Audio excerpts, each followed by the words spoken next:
आता आपण हा 6 मार्काचा क्वेश्चन आहे, सोपा क्वेश्चन आहे बघा. कॉलमचा प्रश्न आहे पुन्हा, जो आपल्या परीक्षेमध्ये आलेला आहे तो आपण घेणार आहोत. हा क्वेश्चन तर 101% येणार आहे, व्हॅल्यू बदलतील पण हा प्रश्न आपल्या परीक्षेमध्ये येणार आहे. बघा काय म्हणतात,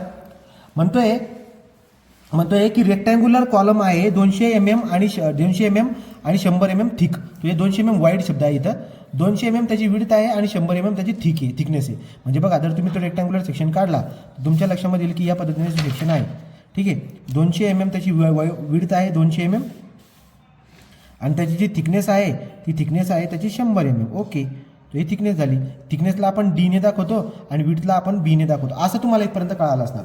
रेक्टँग्युलर कॉलम आहे 200 mm विड्थ आहे त्याची आणि 100 mm त्याची थिकनेस आहे. Subjected to the load of 180 kN. तो लोड म्हणजे पी किती दिला आहे तुम्हाला 180 kN. याला तुम्ही न्यूटनमध्ये लिहायला गेला तर किती येईल 180 × 10³ न्यूटन. हा झाला आपला पी. इसेंट्रिसिटी किती दिली आहे 100ची. तो ई इज इक्वल टू किती दिला आहे 100. पण तुम्ही जरा नीट वाचा काय म्हणताय तो. Eccentricity of 100 mm in the plane bisecting the thickness. याचा अर्थ जी थिकनेस आहे त्याला बायसेक्ट केलं जातं, त्याला कट केलं जातं. तो लक्षात घ्यायचा. जर समजा इसेंट्रिसिटी या थिकनेसला कापणाऱ्या ॲक्सिसवरती जर का असेल तर ही EX असेल. ही काय असणार EX असेल, लक्षात ठेवायचं. जर इसेंट्रिसिटी थिकनेसला कापत असेल तर तो EX असणार आणि जर ती विड्थला कापत असणार तर ते EY राहणार. एवढं लक्षामध्ये आपल्याला ठेवायचं आहे. म्हणजे याचा अर्थ कसं माहिती आहे का, ती डायग्राम अशी इथे कुठेतरी लोड लागतो, इथे हा E. ओके, तर हे आपल्याला देत आहे. तो पी मला दिला 180 × 10³ ठीक आहे. EX दिला आहे मला 100 mm. पुढे जर वाचायला गेला पुढे काय म्हणतात, तो म्हणतात ड्रॉट स्ट्रेस डिस्ट्रीब्युशन डायग्राम पण काढा. Distribution diagram. तो याचं जे काही आहे याचं बेसिक मी तुम्हाला सांगून देतो. याचा बेसिक काय असतं बघा, जेव्हा पण आपल्याला स्ट्रेस करायला लावतात त्यांनी काय म्हणलं, रेक्टँग्युलर कॉलम तुम्हाला दिलेला आहे, इसेंट्रिसिटी पण दिलेली आहे, प्लेन बायसेक्टिंग थिकनेस म्हणलेलं आहे आणि तुम्हाला स्ट्रेस डिस्ट्रीब्युशन डायग्राम काढायला लावतोय. तर हा कॉलमचं एक्झाम्पल आहे. तो स्ट्रेस डिस्ट्रीब्युशन कसं काढायचं बघा. तो स्ट्रेस डिस्ट्रीब्युशन काढण्यासाठी आपल्याकडे स्ट्रेस डिस्ट्रीब्युशन काढणं म्हणजे काय, स्ट्रेस डिस्ट्रीब्युशन काढण्याचा अर्थ असा असतो की तुम्ही सिग्मा मॅक्स आणि सिग्मा मिन काढा, सिग्मा मॅक्सिमम काढा किंवा सिग्मा मिनिमम काढा. तो सिग्मा मॅक्सिमम किंवा सिग्मा मिनिमम काढायचा आहे. सिग्मा मॅक्स कसा काढतात, सिग्मा मॅक्स काढतात direct stress plus bending stress करून. मी तुम्हाला मागच्या लेक्चरमध्ये सांगितलं होतं. डायरेक्ट स्ट्रेस कसा काढतात P/A आणि बेंडिंग स्ट्रेस कसा काढतात M/Z. तर तुम्ही जर का समजा P/A + M/Z जर का केला तर तुम्हाला सिग्मा मॅक्स भेटून जाईल. आणि इथं जर का मायनसचं चिन्ह लावलं म्हणजे सिग्मा मिन काय येईल P/A - M/Z. तो हा झाला आपला सिग्मा मिनिमम, हा झाला आपला सिग्मा मॅक्सिमम. मग तुम्हाला गोष्टी कोणकोणत्या लागतात, P लागतो, A लागतो, M लागतो, Z लागतो. आणि हे तुम्हाला रेक्टँग्युलर सेक्शनसाठी काय असतं हे तुम्हाला मी अगोदर सांगितलेलं आहे. जर फक्त रेक्टँग्युलर सेक्शन असेल तर झेडचा फॉर्म्युला असतो BD²/6. तो BD²/6. मग बघू आता उदाहरणाकडे येऊ आपण. तो बघा आता आपण आपल्या एक्झाम्पलकडे आलो. त्यांनी मला काय सांगितलेलं आहे, त्याने आपल्याला काय सांगितलंय, म्हणले रेक्टँग्युलर कॉलम 200 mm वाईड आणि 100 mm थिकनेस दिलेली आहे आणि लोड लागला 180 kN. इसेंट्रिसिटी दिली 100ची. तो आपण जेव्हा आता आपल्याला काय करायचं आहे, इकडच्या बाजूला आपण काय करूया, फॉर्म्युला लिहून घेऊया. तो सिग्मा एक्स मॅक्स मला काढायचा असतो आणि सिग्मा मीन मला काढायचा असतो. याला बोलतात रिझल्टंट स्ट्रेस. काय बोलतात याला, तो परीक्षेमध्ये जेव्हा आपण प्रश्न येईल तो ते शेवटी म्हणेल की कॅल्क्युलेट रिझल्टंट स्ट्रेस. तो रिझल्टंट स्ट्रेसचा अर्थ सिग्मा मॅक्स आणि सिग्मा मिनिमम राहणार आहे. प्रश्न 6व्यामध्ये तुम्हाला दिसायला भेटतो. कसं काढतात, P/A + M/Z. आणि ते कसं काढतात P/A - M/Z. याचा अर्थ असा आहे की तुम्हाला डेटा जो लागणार आहे तो P लागेल, A लागेल, M आणि Z लागेल. एवढा डेटा तुम्हाला लागत आहे. तो कुठेतरी आपण वरती काढू शकतो. बघा बरं, इथं काढतो मी आता. P किती दिला आहे लोड 180 kN आहे. तो 180 × 10³ न्यूटन P भेटला. एरिया काय येईल, तो आपल्याला एरिया माहिती, मी मागच्या लेक्चरमध्ये हे सांगितलं होतं. एरिया काय, तो लांबी 200 रुंदी 100. इधर काढलं तुम्ही तर बे किती शून्य आहेत, 1 2 3 4 1 2 3 4 mm². या पद्धतीने एरिया होऊन जाईल. तो P आला, A आला. M कसं काढतात, M काढतात P × E करून M काढतात. तो P किती आहे 180 × 10³ हा झाला आपला P. आणि इसेंट्रिसिटी किती दिली बघा ना, इसेंट्रिसिटी कुठे दिली EX. तो इसेंट्रिसिटी दिली तुम्हाला 100.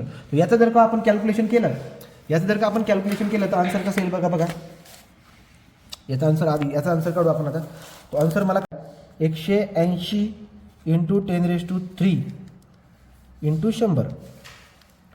हा जर आपण आन्सर काढायला गेलो इंची दाबून देऊ बघा किती आला, तर हा झाला 18 × 10⁶ न्यूटन × mm. तो मुवमेंटचं युनिट काय असतात, न्यूटन × mm. P झाला, A झाला, M झाला. आता उरलेला आहे Z.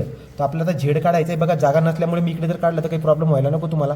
तो Z कोणता काढतात लक्षात घ्यायचं, जेव्हा तुम्हाला इसेंट्रिसिटी कोणाला कापते एक्स ॲक्सिसला, म्हणजे ती काय आहे ई एक्स आहे. तो जेव्हा ई एक्स असतो तेव्हा झेड वाय काढायचा, म्हणजे झेड काढण्यासाठी वाय ॲक्सिस टाकायची. मग टाकली वाय ॲक्सिस, ही वाय ॲक्सिस म्हणजे उभी ॲक्सिस. कोणाला कापते ती कापते बीला, बी म्हणजे 200ला. ज्याला कापतो त्याचा स्क्वेअर घेईल, म्हणजे झेडचा फॉर्म्युला काय असतो डी बीचा स्क्वेअर बाय 6. मी बीचा स्क्वेअर का करतोय, ज्याला कापणार म्हणजे बीला कापतोय म्हणून मी त्याचा स्क्वेअर करतोय. जर ती डीला कापत असली असती तर त्याला डीचा स्क्वेअर केला असता. तो हुबी ॲक्सिस वाय ॲक्सिस बीला कापतोय म्हणून डी बीचा स्क्वेअर बाय 6. मग आता बघा डी किती आपल्याकडे जो डी आहे तो दिला आहे 100. आपल्याकडे जो बी दिला आहे तो आहे 200. तो 200चा स्क्वेअर डिवाइड बाय 6 जर का आपण केला तर आपल्याला झेड भेटून जाईल. आपल्याला काय भेटून जाईल, आपल्याला झेड भेटून जाईल. बघा तो झेड काय येईल बरं का. आता आपण झेड काढून घेऊ. हे क्रमशीर करून टाकायचं सुरुवातीला. पी ए एम आणि झेड कंपल्सरी काढायचे रिझल्टंटच्या केसमध्ये. तो पी दिलेला आहे, ई आणला, एम काढला. आता झेड काढण्यासाठी मला कॅल्क्युलेशन करावं लागेल. तो 100 इंटू पुढे काय आहे 200चा स्क्वेअर डिवाइड बाय 100 इंटू 200चा स्क्वेअर डिवाइड बाय 6. तर आपण याचं उत्तर जर काढलं तर किती येईल, हे येतं आहे ENG दाबून द्यायचा जर छोटं करायचं असेल तर 666.66 10³ mmचा क्यूब 666.66 इंटू 10³ mmचा क्यूब. हा झाला झेड. तर तुम्हाला PAM बघा इथं EX दिला आहे, म्हणजे इसेंट्रिसिटी थिकनेसला कापते, म्हणजे EX झाला, तो एक्स ॲक्सिस झाली ती. तर तेव्हा तुम्हाला झेड वाय टाकावा लागतो, म्हणजे वाय ॲक्सिस टाकायची, तो झेड वाय काढायचा. आणि रेक्टँग्युलरसाठी झेडचा फॉर्म्युला असतो डीबीचा स्क्वेअर बाय 6. तुम्ही जर का व्यवस्थित केलं असेल BD स्क्वेअर बाय 6 और DB स्क्वेअर बाय 6. पण स्क्वेअर कोणाचा घ्यायचा, कापला कोण जातोय बी, म्हणून डीबीचा स्क्वेअर बाय 6. ओके, आता या चारही गोष्टी झाल्या. मग टाका. आता मी काय करतो, डायरेक्ट व्हॅल्यू टाकतो. पीची व्हॅल्यू बघा, सिग्मा मॅक्स बराबर पीची व्हॅल्यू किती आपल्याकडे 180 इंटू 10³ एरिया किती आपल्याकडे 2 वरती 1 2 3 हे 4 शून्य आहेत बघा. तो 4 0 1 2 3 प्लस एम किती दिलाय तुम्हाला 180 इंटू 10³ डिवाइड बाय झेड किती दिला चालू काढलाय बघा 666.66 इंटू 10³ ठीक आहे. तो तुम्ही जर का याला टाकलं तर तुम्हाला सिग्मा मॅक्स भेटून जाईल. आणि इकडे पण एक कॅल्क्युलेशन करून ठेवा. सिग्मा मिनिमम बरोबर काय येईल 180 इंटू 10³ ठीक आहे डिवाइड बाय 2 वरती 1 2 3 4 बघा पी बाय ए करायचं ना, हे ॲज इट इज टाका, फक्त मायनस सिम्बॉल टाका. 180 इंटू 10³ डिवाइड बाय 666.66 इंटू 10³ याला आपण आता कॅल्क्युलेट करून बघू. बघा तो डब्बा बाय डब्बा टाकला 180 इंटू 10³ डिवाइड बाय 2 वरती 1 2 3 4 ठीक आहे 4 शून्य केले. पुढे जाऊया प्लस पुढे जर बघायला गेलं तर काय येईल प्लस डब्बा बाय डब्बा 180 इंटू 10³ डिवाइड बाय 666.66 इंटू 10³ ठीक आहे. हे प्लस करतोय मी तेव्हा आन्सर किती येते बघा, तेव्हा 200 सिग्मा मॅक्स जो येतोय आपला तो येते 279.00 न्यूटन पर एमएमचा स्क्वेअर. हा झाला आपला सिग्मा मॅक्स राईट. आणि सिग्मा मिन जर काढायचा असेल तर काय करायचं, इथे रिव्हर्स बघा, हे रिव्हर्सचं बटन असते, मागे मागे जायचं आहे ठीक आहे. हे मागे मागे न्या आणि इथपर्यंत जाऊन हे प्लसचं काय करा तुम्ही, या प्लसचं मायनस करा.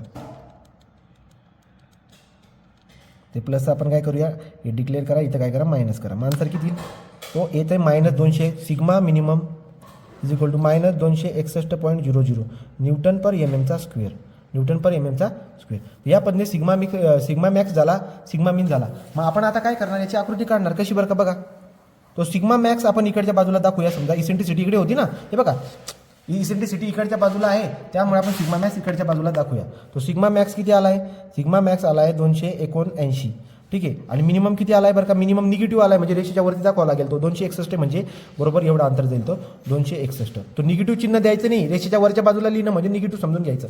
तो खालचा जो आहे हा पॉझिटिव्ह आहे, वरचा काय हा निगेटिव्ह. ही झाली स्ट्रेस डिस्ट्रीब्युशन डायग्राम. ही आहे sigma minimum stress distribution okay. अशा पद्धतीने आपलं 6 मार्काची गणित दिसायला भेटतं.